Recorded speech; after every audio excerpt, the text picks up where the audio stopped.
दिल्लीला निघालो होतो, मध्येच पोलिसांनी अडवलं. बऱ्याच जणांना वाटतं नरड नाही दाबलं, अजून पण वळ आहे माझ्या नरड्यावरती, पाठीमागून सहित हात पडलेला. मी पोलीस स्टेशनने मला सोडून दिलं, कोणताही गुन्हा दाखल झाला नाही. पहिला फोन माझ्या आईचा आला, रडत होती. घरी आलो. आता ह्या आईचे तर अश्रू तर खोटे नसतील ना. ही आहे हुकुमशाहीची सुरुवात. ह्या आईच्या डोळ्यात आलेले अश्रू म्हणजे पोलिसांनी घोषित केलेली नव्हे, अघोषित आणीबाणी आणि अघोषित हुकुमशाही.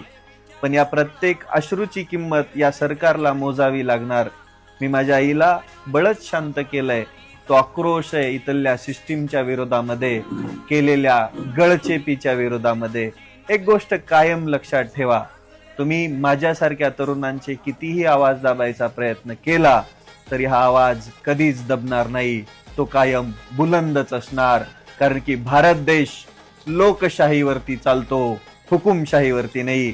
तुम्ही कितीही प्रयत्न केले हुकुमशाही आणायचे, जोपर्यंत सच्चे भारतीय जिवंत आहेत तोपर्यंत या देशामध्ये लोकशाही टिकणार. आणि जे कोणी हसत होते ना, राजा हो, तुमच्या घरावरती पण ही वेळ येणार आहे आणि तुमची आई पण अशीच रडणार आहे. काळजी घ्या.